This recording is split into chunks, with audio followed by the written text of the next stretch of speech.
नमस्कार दोस्तों आज हम बात करेंगे कि कैसे एक औरत ने एक सांप को पैदा किया और कैसे वो सांप की मां बनी। आपसे रिक्वेस्ट है कि वीडियो को पूरा जरूर देखें और यकीनन आपकी रूह भी कांप उठेगी। चलिए देखते हैं वीडियो को, लेकिन वीडियो की शुरुआत से पहले आप इस वीडियो को लाइक जरूर से कर दीजिएगा। दोस्तों ये बात आज से 150 साल पुरानी है। यूपी के एक गाँव में एक बहुत ही सुंदर और सुशील लड़की रहा करती थी।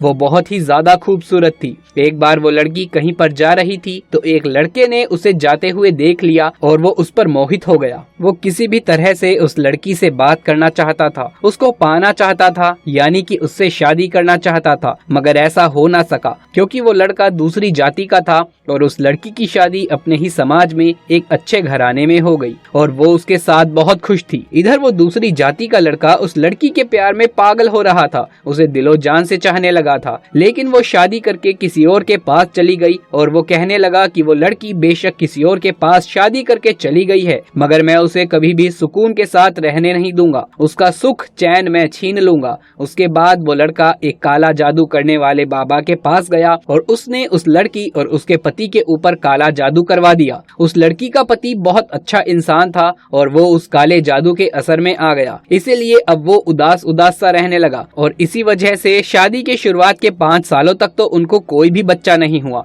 उसके बाद में वो किसी के कहने पर अपना इलाज करवाने चला गया। बहुत इलाज करवाने के बाद में आखिरकार उसके घर में एक बेटी पैदा हुई। उस बेटी को वो बहुत चाहते थे, मगर उस बेटी का बाप उसे देखना भी नहीं चाहता था। लेकिन फिर भी वो औरत बहुत खुश थी कि चलो घर में लक्ष्मी तो आई। वक्त के साथ साथ उसका बाप भी अपनी बेटी को चाहने लग गया। उसके बाद जब वो तकरीबन 8 महीने की हुई, फिर एक दिन साधु ने उनके दरवाजे पर दस्तक दी। उस औरत ने नौकरानी से कहा कि साधु को कुछ खाने के लिए दे दो, लेकिन वो साधु जिद करने लगा कि उसे तो घर की मालकिन से मिलना है, बहुत जरूरी बात करनी है। हालांकि वो औरत किसी के सामने नहीं आती थी, मगर पता नहीं उस दिन ऐसा क्या हुआ कि वो औरत खींची खींची उस साधु के सामने आ गई और वो साधु कहने लगा कि बेटी मुझे बहुत भूख लगी है, खाना खिलाओ। उस औरत ने उसको खाना खिलाया। फिर वो कहने लगा कि बेटी मुझे पानी पिलाओ। उस औरत ने अपनी नौकरानी से कहकर पानी भी मंगवा दिया। साधु ने जैसे ही पानी के अंदर देखा तो उस औरत से कहने लगा कि बेटी इस पानी में तो सांप है। दोस्तों अगर वीडियो पसंद आ रहा हो तो इसे एक लाइक जरूर कर दीजिएगा। ये सुनकर वो औरत बहुत परेशान हुई और कहने लगी कि पानी में सांप कैसे हो सकता है। और साधु फिर से कहने लगा कि बेटी आप पर किसी ने काला जादू किया है, आपका कोई भी बच्चा जिंदा नहीं बचेगा। इस पर वो औरत हंसने लगी और कहने लगी तुम झूठ बोल रहे हो, मेरी तो एक बेटी है जो अंदर सो रही है। उस साधु ने कहा कि वो सो नहीं रही है, अंदर जाकर उसको चेक करो। ये सुनकर वो औरत बहुत हैरान हुई और जल्दी से अपने घर के अंदर गई और अपनी बेटी को अंदर जाकर उसने संभाला तो देखा कि वो सच्ची में सो नहीं रही थी बल्कि मरी पड़ी थी। उसके बाद वो वापस दौड़ती हुई घर के बाहर आई, लेकिन तब तक वो साधु वहाँ से जा चुका था। उसके बाद में उस औरत ने जल्द से जल्द ये बात अपने पति को बताई। सब लोग हैरान थे कि बच्ची की अचानक इस तरह से मौत कैसे हो गई और वो साधु आखिर कौन था। लेकिन फिर वो आखिर कर भी क्या सकते थे और इस औरत ने भी सिर्फ सब्र ही किया और भगवान के सामने रोते हुए गिड़गिड़ाने लगी, हे भगवान मुझसे ऐसा कौन सा गुनाह हो गया है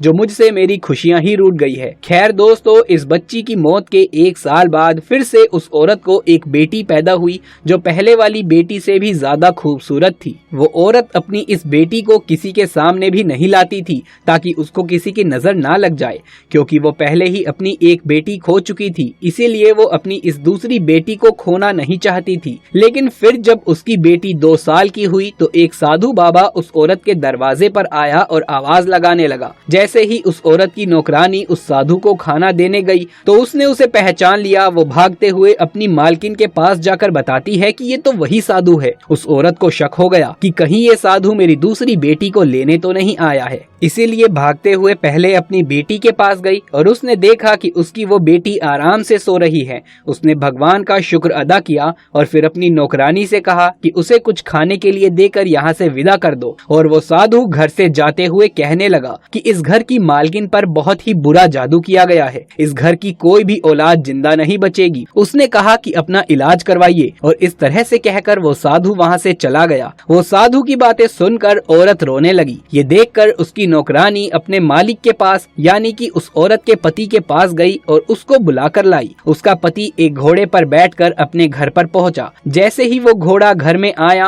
तो वो बहुत ही अजीब हरकतें करने लगा। वहीं उस घर के आंगन में अपने पैरों से गड्ढा खोदने लगा और ये सब देखकर लोग हैरान हो गए कि ये घोड़ा आखिर कर क्या रहा है। देखते ही देखते उस घोड़े ने एक बड़ा सा गड्ढा खोद दिया और फिर उसके बाद में उस औरत की बेटी अपने आप घर से चलती हुई उस गड्ढे के पास आ गई। कोई उसे रोकता कि उससे पहले ही वो गड्ढे में गिर गई और उसकी वहीं पर जान निकल गई। इस हादसे के बाद उस औरत को यकीन हो गया था कि वो साधु बिल्कुल ठीक कह रहा है। उसके बाद में वो एक बहुत बड़े और प्रसिद्ध ओझा के पास गई और अपना इलाज करवाना शुरू कर दिया और इस इलाज के चलते उनके घर में एक और बेटी पैदा हुई। अब वो औरत और उसका पति दोनों ही हर वक्त डर में रहते थे कि उनकी इस बेटी के साथ कुछ भी ऐसा वैसा ना हो जाए, लेकिन आखिर में वही हुआ जिसका उनको डर था। एक दिन वो दोनों अपनी बेटी को साथ में लेकर उस ओझा के पास जा रहे थे कि रास्ते में अचानक कहीं से उड़ती हुई एक चील आई और वो उस मासूम सी बच्ची को उड़ा करके ले गई और दोनों मियाँ बीबी उसको देखते ही रह गए। उस चील ने आसमान में ले जाकर उस बच्ची को वहीं पर छोड़ दिया और वो सीधे जमीन पर आकर गिर गई और उसका पूरा जिस्म पूरे तरीके से बिखर गया। ये हादसा देखकर दोनों मियाँ बीबी तड़प कर रह गए, लेकिन आखिर वो करते भी क्या। बस वो यही सोचते कि आखिर ये सब हमारे साथ हो क्या रहा है, आखिर हमारी बेटियों को मारने वाला कौन है वो रहस्यमय साधु जो बार बार आता है। दोस्तों, इसके कुछ दिनों के बाद वो साधु फिर से इनके घर में आया और आवाजें लगाने लगा। नौकरानी दौड़ती हुई अपनी मालकिन के पास गई और उसको उस साधु के बारे में बताया। वो औरत साधु के सामने आई और रोते हुए बोली कि अब तुम किसको लेने आए हो? जब भी तुम आते हो हमारे एक बच्चे को ले जाते हो। अब मेरे पास खोने को कुछ भी नहीं है, अब तो मेरी गोद भी खाली है। वो साधु कहने लगा, बेटी अगर तुम मुझ पर यकीन करती हो तो मुझे अपने घर के अंदर ले जाओ, मुझे खास तुम्हारे लिए ही भेजा गया है। उस औरत ने साधु पर यकीन कर लिया और उसको अपने घर के अंदर ले गई। साधु ने उसके पूरे घर का चक्कर लगाया, फिर एक जगह पर बैठ गया। फिर वो साधु काफी देर तक पानी पर कुछ पढ़ता रहा और उस औरत से कहा कि देखो तुम्हें इस पानी के अंदर क्या दिखाई दे रहा है। जैसे ही उस औरत ने उस पानी के अंदर देखा तो एक जोरदार चीख मारकर पीछे हट गई, क्योंकि उस पानी में एक काला सांप कुंडली मारे हुए बैठा हुआ था। फिर उस साधु ने कहा, बेटी देखा तुमने, तुम पर काला जादू किया गया है। इस काले जादू से तुम्हारे पेट के अंदर एक सांप को बैठा दिया गया है जो आपके हर बच्चे को मार देता है। वो कहने लगी कि मेरे तो सभी बच्चे सही सलामत पैदा होते हैं और बाद में मर जाते हैं। तो उस साधु ने कहा कि तुम्हें खुशियां मिलती जरूर हैं, लेकिन वो वापस छीन ली जाती हैं। आपके बच्चों को मारने वाला कोई और नहीं बल्कि वही सांप है जो तुम्हारे पेट में बैठा हुआ है। वो औरत कहने लगी, मगर बाबा मेरा तो कोई दुश्मन नहीं है, वो कौन है जिसने मेरे ऊपर काला जादू किया है? तो वो साधु कहने लगा कि बेटी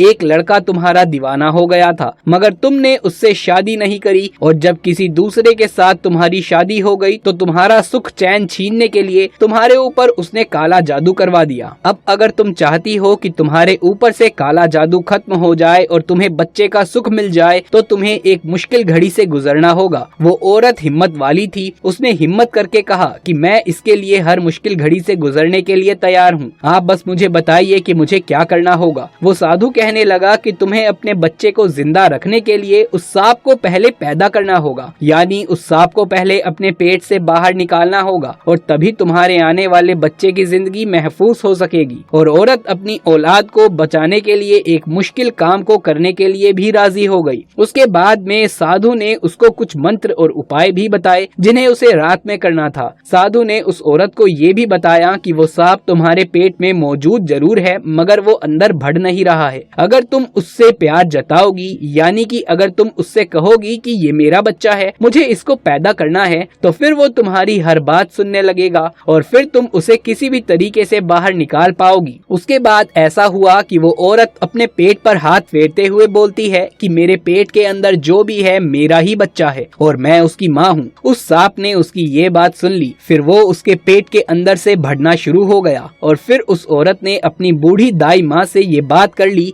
कि जब भी मेरे यहाँ बच्चा पैदा होगा तो मेरे पेट से कोई बच्चा बाहर नहीं आएगा, बल्कि हो सकता है कि एक सांप बाहर निकलेगा। लेकिन तुम डरना मत, वो बूढ़ी औरत भी हिम्मत वाली थी, वो इसके लिए तैयार हो गई। और फिर एक दिन वो समय भी आया जब औरत एक सांप को जन्म देने वाली थी, लेकिन साधु बाबा के बताए गए मंत्रों के चमत्कार से वो सांप जिंदा नहीं बल्कि मुर्दा हालत में बाहर आया। और भगवान का ऐसा करिश्मा हुआ कि उसके साथ में उस औरत ने एक बेटे को भी जन्म दिया। वो औरत अपने सामने एक सांप को देखकर बहुत हैरान हुई। वो सोचने लगी कि किस तरह से अपने पेट में वो एक सांप को पाल रही थी, और फिर उसने भगवान का धन्यवाद किया। इसके बाद में भगवान की कृपा से उस औरत के घर में एक एक करके 2 और बच्चों ने जन्म लिया, जो बिल्कुल ठीक और सही सलामत पैदा हुए। काले जादू का असर अब पूरे तरह से खत्म हो चुका था। इसके कुछ दिनों के बाद वही साधु बाबा उस औरत के दरवाजे पर आया। वो औरत उसे देखकर कहने लगी कि बाबा, अब तुम कोई बुरी खबर सुनाने तो नहीं आए हो ना? अब तो मेरे बच्चे भी बड़े हो गए हैं, जो बिल्कुल सेहतमंद हैं, और हर रोज मैं उनकी लंबी उम्र के लिए प्रार्थना करती हूँ। तो ये सुनकर साधु बाबा ने कहा कि बेटी, इस बार मैं तुम्हें कोई बुरी खबर नहीं बल्कि अच्छी खबर सुनाने आया हूँ। तुम पर जिस लड़के ने काला जादू करवाया था, वो फिर से तुम्हारे ऊपर काला जादू करवाने के लिए जंगल में चंदन की लकड़ियां काट रहा था। तो वहाँ पर उसको किसी बड़े सांप ने अचानक से डस लिया और वो वहीं पर तड़प तड़प कर मर गया। ये सुनकर उस औरत ने चैन की सांस ली और भगवान का धन्यवाद करने लगी। इस वीडियो में बस इतना ही। मिलते हैं अगली वीडियो में, तब तक के लिए हर हर महादेव।